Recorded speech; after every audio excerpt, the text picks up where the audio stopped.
कक्षा 10 विज्ञान के आज के सेशन में हम बात करेंगे नए अध्याय के साथ। नाम है मानव नेत्र एवं रंग बिरंगा संसार। यह आपके पाठ्य पुस्तक में अध्याय 11 के रूप में है। इसमें हम मानव नेत्र की संरचना,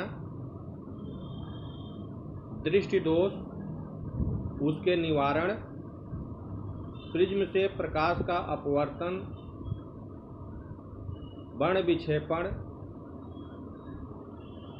प्रकाश का प्रकीर्णन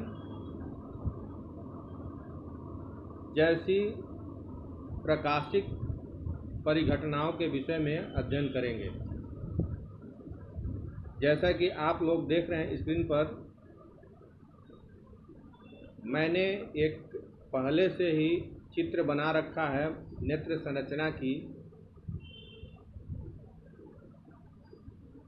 उसके कौन कौन से महत्वपूर्ण भाग हैं उसका हमने नामांकन भी कर रखा है। मानव नेत्र एक महत्वपूर्ण प्राकृतिक देन है जो बहुत हद तक कैमरे के समान कार्य करता है। अध्याय का नाम है मानव नेत्र तथा रंग बिरंगा संसार। रंग बिरंगा संसार मतलब जो रंगों की हम समझ रखते हैं, जिन रंगों के विषय में हम जानते हैं, वह हमें नेत्र के द्वारा ही पता चलता है। नेत्र अगर न हो तो रंग बिरंगा संसार के जगह पर ब्लैक या ये कहें कि अंधा संसार दिखेगा। इसलिए इस पाठ के नाम में रंग बिरंगा संसार भी जुड़ा हुआ है। जो रंग हम देखते हैं यानी वस्तुएं किस रंग की हैं, यह इस बात पर निर्भर करता है कि वह वस्तु कौन सा रंग परावर्तन के पश्चात हमारी आंखों तक पहुंचाता है। रंगों का निर्धारण वस्तु के द्वारा परावर्तित रंग के आधार पर होता है। प्रकृति में जो रंग है उसको देखने के लिए हमें प्रकाश की आवश्यकता है, और प्रकाश एक ऊर्जा का स्रोत है, आप जानते हैं। तो इससे पहले के अध्याय प्रकाश के परावर्तन तथा अपवर्तन दोनों घटनाओं, प्रकाश के परावर्तन तथा अपवर्तन के विषय में जानना बेहतर है इस अध्याय को समझने के लिए। उसके साथ साथ लेंस के विषय में भी, लेंस के द्वारा प्रतिबिंब बनने के विषय में भी आपको जानना जरूरी है, तभी इस अध्याय को आप आसानी से समझ सकते हैं। तो आइए हम बात करते हैं मानव नेत्र की संरचना के विषय में। तो जैसा कि आप देख रहे हैं कि स्क्रीन पर एक चित्र बना हुआ है और इसको अलग अलग नामों से नामांकित किया गया है। तो सबसे पहले जो संरचना में आता है वह आता है नेत्र गोलक की। तो नेत्र गोलक पूरा यह सिस्टम, पूरा यह तंत्र नेत्र का यह एक खोखले गोले के समान या खोखले गोले में स्थित होता है और इसके चारों ओर दृढ़ अपारदर्शी परतें बनी होती हैं। इसको नेत्र गोलक कहते हैं। अब हम बात करते हैं सबसे बाहरी परत, जिसको हमने लिखा है दृढ़ पटल। तो दृढ़ पटल, जैसा कि आप स्क्रीन पर देख रहे हैं, यह दृढ़ पटल है जो इस तरीके से बना हुआ है। ये दृढ़ पटल है। फिर इसके बाद कचाभ द्रव, अंधबिंदु, रेटिना, दृष्टि तंत्रिका, जो ये दिख रहे हैं, ये दृष्टि तंत्रिका आइरिस या परितारिका, यहाँ पर लिखा हुआ है आइरिस या परितारिका, तारा या पुतली, ये आप देख रहे हैं चित्र में जो हमने लाइन बना के रखा है, इसका मतलब वह वहाँ पर स्थित होता है। स्वच्छ मंडल या कार्निया, पश्चाभ लेंस, ये पश्चाभ द्रव होता है, पेशी होती है, और ये लेंस एक है। ये एक और इसका अंग है रक्तक पटल। तो ये कुछ प्रमुख नेत्र की संरचना के प्रमुख अंग हैं, इनके विषय में हमको जानना है। आपको एक चीज़ आपको ध्यान रखना है कि नेत्र में मुख्य जो कार्य है वह लेंस का और रेटिना का। किसी वस्तु को स्पष्ट देखने के लिए, किसी वस्तु को स्पष्ट देखने के लिए यह आवश्यक है कि उस वस्तु का प्रतिबिंब, इमेज, नेत्र के रेटिना पर बने। किसी वस्तु के प्रतिबिंब या किसी वस्तु को देखने के लिए यह महत्वपूर्ण है कि उस वस्तु का प्रतिबिंब नेत्र के रेटिना पर बने। अगर ऐसा नहीं होता है तो वह वस्तु हमें स्पष्ट दिखाई नहीं पड़ेगी, धुंधली दिखाई पड़ेगी। तो तीन कंडीशन हो सकता है। एक तो रेटिना पर वस्तु का प्रतिबिंब बने, दूसरा रेटिना से पहले बने, और तीसरा कंडीशन कि रेटिना से पीछे बने। तो तीन कंडीशन में जो दो कंडीशन है कि रेटिना से पहले और रेटिना से पीछे, इस कंडीशन में, इस दशा में वस्तु का प्रतिबिंब अगर बनता है तो वह वस्तु हमें स्पष्ट दिखाई नहीं पड़ती है।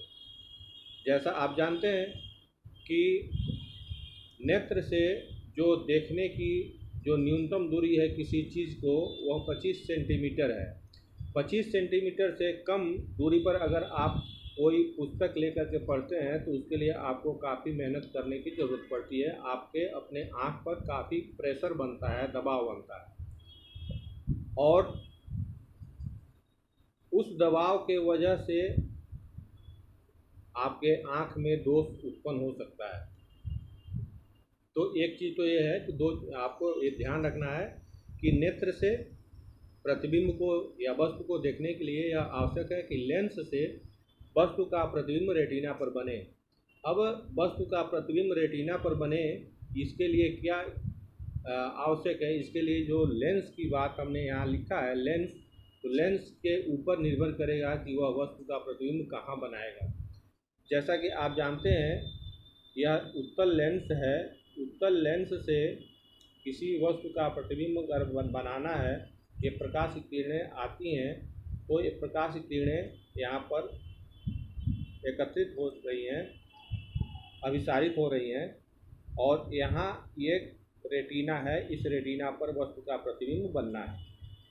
अगर इसके पहले बन गया वस्तु का प्रतिबिंब तो वह वस्तु हमें स्पष्ट नहीं दिखाई देगी, या इसके बाहर बन गया तो वह वस्तु हमें स्पष्ट दिखाई नहीं देगी। तो इस नेत्र का भूमिका, नेत्र लेंस की भूमिका, इस लेंस की भूमिका वस्तु को देखने के लिए आवश्यक है, और दूसरा ये रेटिना की भूमिका भी आवश्यक है। इस स्थिति को बनाए रखने के लिए हमारे नेत्र के बहुत सारी संरचनाएं उत्तरदायी होती हैं। जब वस्तु का प्रतिबिंब इस रेटिना पर बनता है तो रेटिना से वस्तु का प्रतिबिंब बनने के बाद से वह विद्युत सिग्नल के रूप में हमारे मस्तिष्क तक पहुंचता है, और वह सिग्नल इस दृष्टि तंत्रिका के माध्यम से पहुंचता है। तो दृष्टि तंत्रिका के माध्यम से रेटिना पर बना हुआ वस्तु का प्रतिबिंब वैद्युत सिग्नल के रूप में हमारे मस्तिष्क तक पहुंचता है, और हम किसी वस्तु के विषय में जानकारी प्राप्त कर पाते हैं। तो ये चीज़ें हैं जो नेत्र के विषय में है। अब यहाँ पर एक चीज़ और महत्वपूर्ण है कि एक तो उसको हम लोग आगे पढ़ेंगे, समंजन क्षमता। समंजन क्षमता का मतलब क्या है कि अब देखिए कि आप जानते हैं कि इस लेंस की फोकस दूरी, उसके वक्रता पर निर्भर करेगा। अगर यह लेंस मोटा हो जाएगा तो इसकी फोकस दूरी कम हो जाएगी। यह लेंस अगर पतला हो जाएगा इसकी फोकस दूरी बढ़ जाएगी। तो फोकस दूरी का बढ़ना और फोकस दूरी का घटना नेत्र लेंस की, यह उसके मोटाई और उसके पतले होने पर निर्भर करता है। तो अगर हमको वस्तु को दूर देखना है, दूर की वस्तु को देखना है या नज़दीक की वस्तु को देखना है, तो इसके लिए हमको बहुत सारी कसरत की ज़रूरत पड़ती है, जो हमारे नेत्र के बहुत सारे अंग मिलकर करते हैं। एक चीज़ तो ये। दूसरा चीज़, आप लोगों ने देखा होगा कि जब हम किसी अंधेरे कमरे से अचानक प्रकाश में जाते हैं तो बाहर की वस्तुओं को देखने के लिए हमें आँखों को थोड़ा सा समायोजित करना पड़ता है। उसी तरीके से जब तेज़ प्रकाश से अचानक अंधेरे कमरे में जाते हैं तो कुछ समय के लिए वस्तुएं हमें दिखाई नहीं पड़ती हैं। तो इस स्थिति को जो नियंत्रित करता है, यानी प्रकाश कितनी मात्रा में आपको चाहिए, उसके लिए हमारे पास उतली तारा और आइरिस परितारिका, ये नेत्र के अंग हैं जो इन कार्यों को अंजाम देते हैं। तो ये महत्वपूर्ण संरचना है जो नेत्र मानव नेत्र से संबंधित है। हम आज के इस सेशन में आगे एक एक करके सभी नेत्र के अंग के विषय में और उसके महत्वपूर्ण कार्य के विषय में हम जानेंगे। आइए देखते हैं।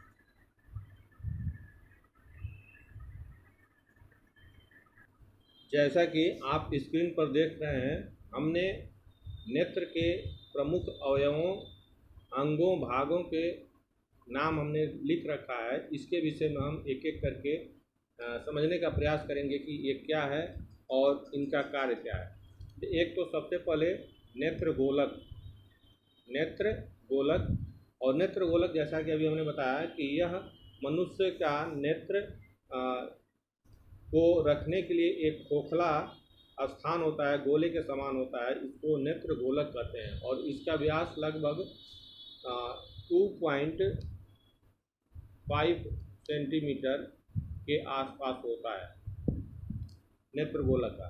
तो ये नेत्र गोलक है, इसमें नेत्र स्थित होता है, खोखला होता है, नेत्र की सारी संरचना इसी में स्थित होती है। दूसरा है दृढ़ पटल या श्वेत पटल। क्योंकि इसका रंग श्वेत होता है इसलिए इसको श्वेत पटल भी कहते हैं। इसको दृढ़ पटल के रूप में भी जानते हैं। नेत्र गोलक की सबसे बाहरी अपारदर्शी परत होती है। नेत्र गोलक के सबसे बाहर का जो अपारदर्शी पटल होता है उसको दृढ़ पटल कहते हैं। इसका रंग चूँकि श्वेत होता है इसलिए इसको श्वेत पटल के नाम से भी जानते हैं। यह नेत्र के भीतरी भागों की सुरक्षा करता है, यानी नेत्र के अंदर के भागों की सुरक्षा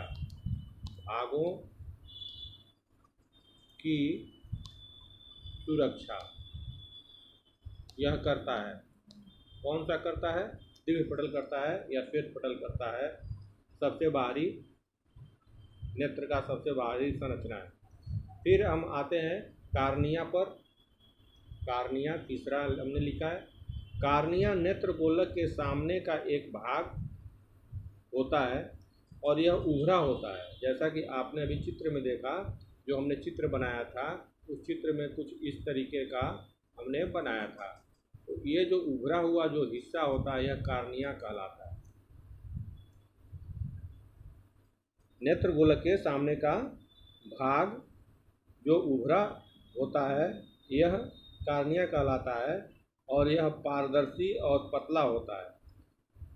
प्रकाश इसी नेत्र के इसी भाग से होकर अंदर प्रवेश करता है। कार्निया से प्रकाश होकर के अंदर नेत्र के अंदर प्रवेश करता है, जिससे हम वस्तु को देखते हैं। तो प्रकाश को अंदर जाने के लिए, ले जाने के लिए जो जिम्मेदार है वह है कार्निया। फिर चौथा हमने लिखा है रक्तक पटल। और रक्तक पटल यह श्वेत पटल के भीतरी पृष्ठ से सटा हुआ काले रंग का एक पतली झिल्ली नुमा होती है और इसे रक्तक पटल कहते हैं। रंग इसका काला होता है, रक्तक पटल कहते हैं, और श्वेत पटल से सटा हुआ होता है। यह नेत्र में कार्निया से भीतर आए प्रकाश का अवशोषण करता है। नेत्र में कार्निया से जो होकर के प्रकाश आता है उसको अवशोषित करने का कार्य रक्तक पटल करता है। तो ये रक्तक पटल है। फिर आता है आइरिस। आइरिस कार्निया के पीछे की ओर रंगीन अपारदर्शी झिल्ली का एक पर्दा होता है। कार्निया रंगीन अपारदर्शी झिल्ली नुमा एक पर्दा होता है, इसे आइरिस कहते हैं। और इसके बीच में एक छेद होता है जिसे पुतली कहते हैं। पुतली जैसा कि आप जानते हैं, अभी हमने लिखा था, जो आँख में पुतली होता है वह बीच में, आइरिस के बीच में एक जो छेद होता है उसी को पुतली के रूप में जानते हैं। इसका कार्य नेत्र में आने वाले प्रकाश की मात्रा को नियंत्रित करना होता है। इसका जो कार्य है वह प्रकाश कितनी मात्रा में आएगा इसको नियंत्रित करने का कार्य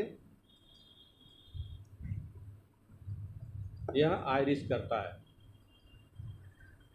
तो हम जैसा कि बात कर रहे थे कि आइरिस का कार्य यह होता है कि नेत्र में कितनी प्रकाश जाएगी इसका निर्धारण आइरिस करता है। अगर हम बात करते हैं पुतली की, तो इस तरीके की पुतली अगर है यहाँ पर, इस पुतली का आकार अगर बड़ा होगा तो उसमें प्रकाश ज़्यादा जाएगा, इसका आकार अगर छोटा होगा तो उसमें प्रकाश कम जाएगा। अब इसको नियंत्रित करने का कार्य ये पेशियाँ होती हैं जो आइरिस के नाम से हम जानते हैं। इन्हीं के फैलने और सिकुड़ने के वजह से उस पुतली का आकार छोटा होता है या बड़ा होता है और उससे प्रकाश की कितनी आवश्यकता है इसका निर्धारण होता है। नेत्र में जाने वाले प्रकाश की मात्रा घटने या बढ़ने के लिए यह आइरिस ही जिम्मेदार होता है। तो आइरिस के विषय में ये जानकारी थी। फिर हम आते हैं नेत्र लेंस के विषय में। तो नेत्र लेंस, जैसा कि शुरू में हमने बताया कि यह नेत्र का महत्वपूर्ण भाग है। इस नेत्र लेंस को समायोजित करने का कार्य जो नेत्र का भाग करता है वो पक्षाभिका पेशियाँ होती हैं, पश्चिमाभ पेशियाँ। ये पश्चिमाभ पेशियाँ फैल करके और सिकुड़ करके उस लेंस को मोटा या पतला करने का कार्य करती हैं। तो जैसा कि हमने बताया कि अगर लेंस मोटा हो जाएगा तो उसका फोकस दूरी घट जाएगा, और यही लेंस अगर पतला हो जाएगा तो यह फोकस दूरी इसकी बढ़ जाएगी। तो वस्तु कहाँ पर है, अगर दूर है तो उसके लिए यह समायोजित करता है, नज़दीक है तो भी उसके लिए समायोजित करता है। इसे हम नेत्र की समंजन क्षमता कहते हैं। नेत्र की समंजन क्षमता, जिससे वह दूर या नज़दीक की वस्तुओं से आने वाले प्रकाश को रेटिना पर फोकस करने के लिए नेत्र लेंस को समायोजित करता है, उसकी फोकस दूरी को घटाता है या बढ़ाता है। इस परिघटना को समंजन क्षमता कहते हैं, नेत्र की समंजन क्षमता कहते हैं। तो नेत्र लेंस का ये कार्य है, और इससे जो प्रकाश की किरणें जाती हैं वह रेटिना पर केंद्रित होती हैं। तो रेटिना पर केंद्रित होकर के ये उस वस्तु के प्रतिबिंब को बनाती हैं। फिर हम बात करते हैं दृष्टि पटल की। तो दृष्टि पटल नेत्र गोलक के भीतर पीछे की ओर रक्तक पटल के ऊपर स्थित एक झिल्ली होती है। इस झिल्ली पर विशेष प्रकार की तंत्रिकाओं के सिरे होते हैं जिन पर प्रकाश पड़ने से संवेदन उत्पन्न होता है। यानी संवेदनशील ये कोशिकाएं होती हैं, और यह संवेदन तंत्रिकाओं के एक समूह जिसे दृष्टि तंत्रिका कहते हैं के द्वारा जुड़ी होती है, और उससे मस्तिष्क तक उस सिग्नल को पहुंचाने का कार्य करता है। ये दृष्टि पटल का कार्य है। अब हम कुछ और जो प्रमुख अंग हैं नेत्र के, उसके विषय में हम बात करेंगे, जैसे अंध बिंदु और पीत बिंदु। आइए देखते हैं। जैसा कि आप स्क्रीन पर देख रहे हैं, 3 और इस नेत्र के भाग हैं। एक कच्चाभ द्रव या जलीय तथा जलीय द्रव, और नेक्स्ट अंध बिंदु और पीत बिंदु। तो कार्निया तथा नेत्र लेंस के बीच के स्थान में एक द्रव भरा होता है। कार्निया और नेत्र लेंस के बीच के स्थान में, कार्निया और नेत्र लेंस के बीच के स्थान में जो द्रव भरा होता है वह अत्यंत पारदर्शी पदार्थ होता है, और इसका अपवर्तनांक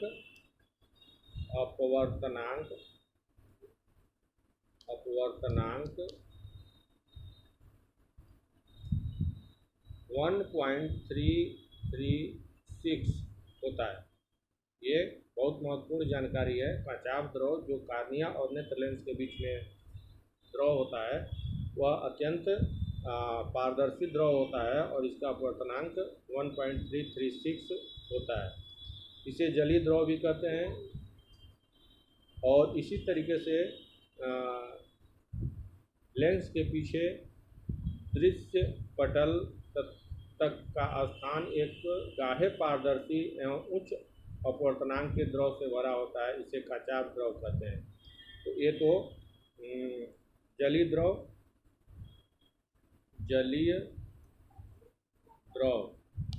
के विषय में ये इसका अपवर्तनांक है। और फिर एक कच्चाभ द्रव, ये गाढ़ा होता है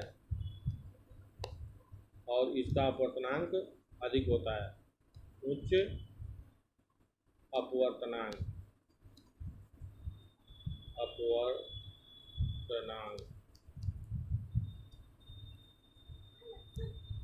तो ये उच्च अपवर्तनांक का कच्चाभ द्रव होता है। दोनों द्रव प्रकाश के अपवर्तन में लेंस की सहायता करते हैं।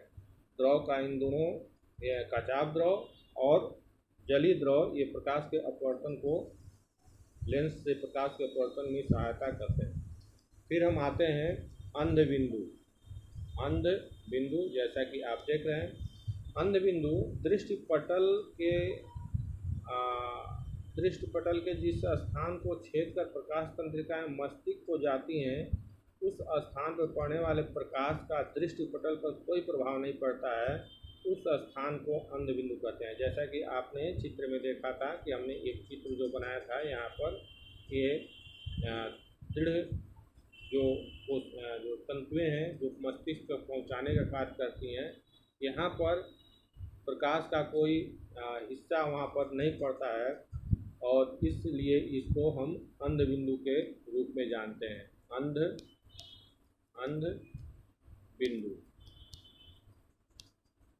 बिंदु के रूप में जानते हैं, क्योंकि यहाँ पर प्रकाश का कोई प्रभाव नहीं पड़ता है। और अंत में हम बात करेंगे पीत बिंदु की। तो पीत बिंदु दृष्टि पटल के मध्य में पीला भाग होता है, जिस पर बना प्रतिबिंब बहुत ही स्पष्ट होता है। तो इस पर ये आप जान सकते हैं, इस पीत बिंदु पर बना प्रतिबिंब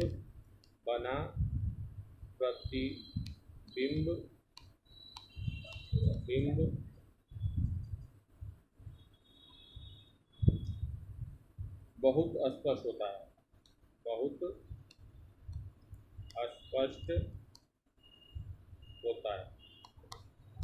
ये पीत बिंदु है। तो पीत बिंदु, अंध बिंदु, ये दो महत्वपूर्ण ये भी अवयव हैं, इसके विषय में भी आपको जानना है। अब हम बात करेंगे कि नेत्र की जो समंजन क्षमता है, यानी नेत्र से प्रतिबिंब का बनना।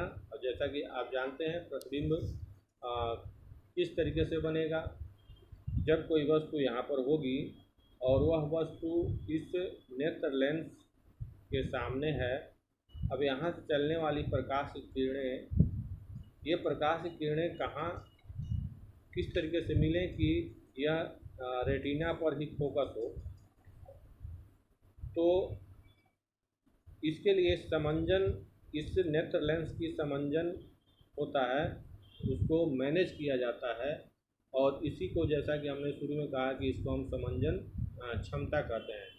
तो किसी वस्तु को देखने के लिए यह आवश्यक है कि उसका वस्तु का प्रतिबिंब रेटिना पर बने, ये हमने शुरू में बताया। किसी वस्तु को देखने के लिए यह आवश्यक है, महत्वपूर्ण है कि उस वस्तु का प्रतिबिंब रेटिना पर बने, और रेटिना पर बनने की वजह से दिक् तंत्रिकाओं द्वारा उसका संदेश मस्तिष्क तक पहुँच जाता है और वस्तु को हम स्पष्ट देख पाते हैं। जब कोई वस्तु बहुत अत्यधिक दूरी पर होती है तो उससे आने वाली समांतर किरणों को नेत्र लेंस स्वतः ही रेटिना पर केंद्रित कर देता है। बहुत दूर अगर वस्तु है, दूर की वस्तु है, तो उस वस्तु से जो आने वाली प्रकाश की किरणें हैं उसको स्वतः नेत्र लेंस रेटिना पर केंद्रित करता है, जिससे हम उस दूर की वस्तु को भी स्पष्ट रूप से देख पाते हैं। इसी प्रकार अत्यधिक दूरी पर स्थित वस्तु को देखने के लिए हमारी आँख की पेशियों पर किसी प्रकार का तनाव नहीं पड़ता है तथा हमारी आँख सामान्य स्थिति में बनी रहती है। तो आँख हमारी जहाँ पर है वहीं पर है और उसमें कोई परिवर्तन नहीं होता है। वस्तु चाहे दूर हो चाहे नज़दीक हो, उसका प्रतिबिंब रेटिना पर स्पष्ट रूप से बनता है। इस परिस्थिति के लिए नेत्र लेंस से रेटिना की दूरी नेत्र लेंस की अधिकतम फोकस दूरी के बराबर होती है। जब वस्तु को आँख के निकट लाया जाता है तो नेत्र लेंस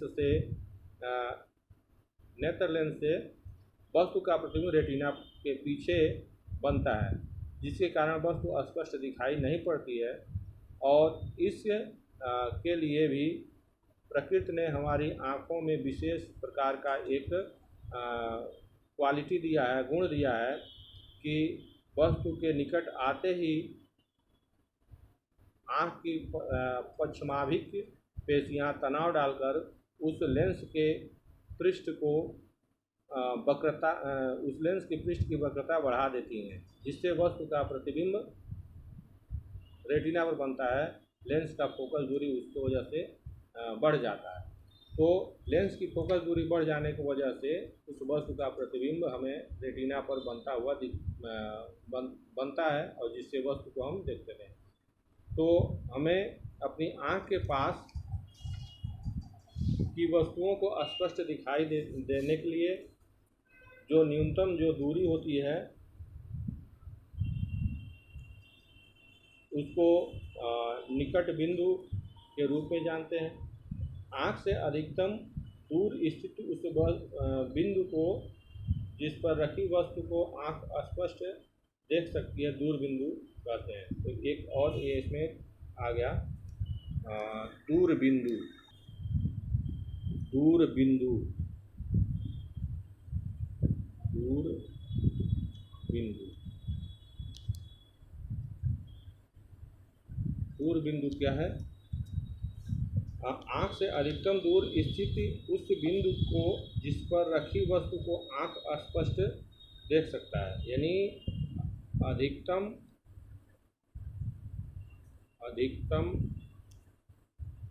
दूरी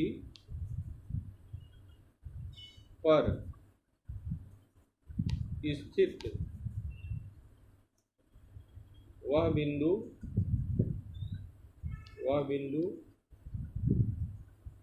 जहाँ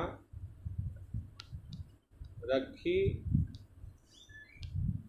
वस्तु का प्रतिबिंब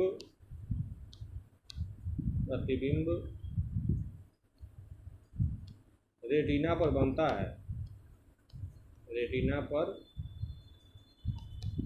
है, इसे दूर बिंदु कहते हैं। तो दूर बिंदु यानी अधिकतम दूरी पर जहाँ पर कोई वस्तु रखी है और उसको हम स्पष्ट अगर देख पाते हैं तो उस बिंदु को हम दूर बिंदु कहते हैं। और यह जो मानव नेत्र के लिए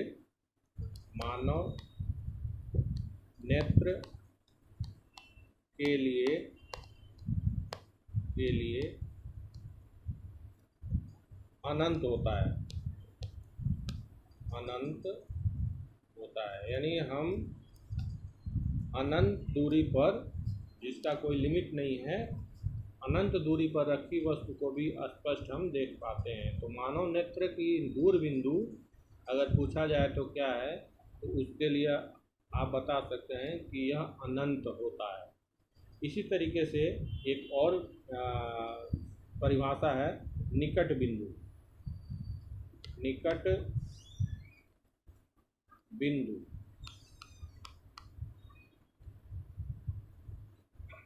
निकट बिंदु क्या है? तो निकट बिंदु आँख से न्यूनतम दूरी पर स्थित वह बिंदु जहाँ पर रखी हुई किसी वस्तु का प्रतिबिंब स्पष्ट रूप से दिखाई पड़ता है। यानी न्यूनतम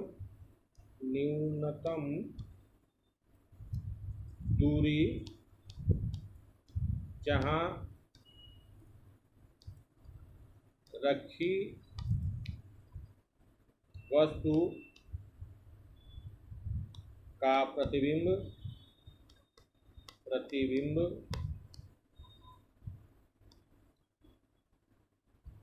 स्पष्ट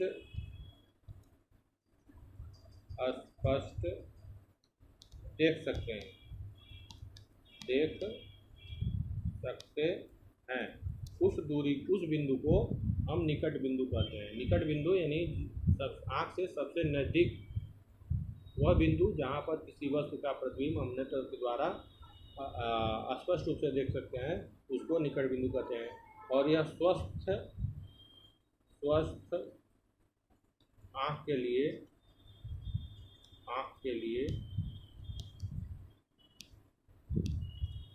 25 सेंटीमीटर होता है। स्वस्थ नेत्र के लिए 25 सेंटीमीटर होता है निकट बिंदु। तो निकट बिंदु तथा दूर बिंदु के बीच की जो दूरी होती है उसको दृष्टि विस्तार कहते हैं। दृष्टि